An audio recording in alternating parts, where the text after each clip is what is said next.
It was never too late to make it better. A great example of that is one of the scenes in the film takes place in what's called Mumbai. And this is a world that introduces us to Pav, Yep. Spider-Man India. And that was a scene that we worked on for a long time, and we felt like we had reasonably gotten it pretty good. You know, we were really happy with how it was playing. And suddenly we got an email from a bunch of the animators, of Indian descent, who flew out the company because Yeah. they're the ones making this scene. Yeah. And long story short, They had some notes. they had notes. Yeah. And the email was like, it doesn't feel authentic. It doesn't feel cool enough. We have a lot of, it doesn't seem to reflect this type of character as we know it.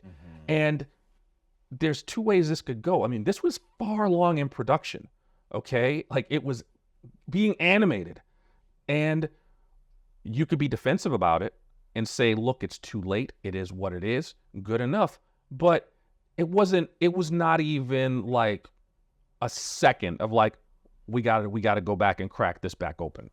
This is not going to stand. First thing we did was we had, because everyone was spread all over the place, we had a Zoom meeting with all the Indian animators, and we're taking notes, just getting all the stuff that they said, hearing it all out. Like, it was a conversation, a really nice conversation.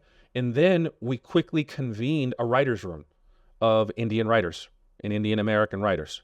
And from all over. Oh yeah, people who weren't involved in the production. Yeah. Comedians, dramatic. Like, we just convened a room and locked ourselves, and we invited in Karan Soni, the actor who played Pav, who was like shocked. Wait, you want me? He was like, yeah, we want you. It's your character. We want you in the room too. Wow. And we just locked ourselves in the room, and they talked all day, and we just made notes. Then Phil and Chris wrote a new version of the script.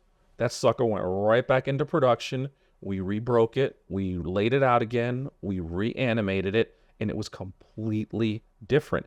And that went from one of the scenes that was giving us the most agita. It felt like, man, this is kind of a weak spot, into like almost everyone's favorite, one of their favorite scenes in the film. Yeah. And that wouldn't have happened if we would just laid on like, look, it's too late. So as chaotic as this process can be, it's also what allows us to kind of achieve these kind of magical things. They're not done by accident. It's because it's never done. You're gonna try to make it better until they pry the film away from you.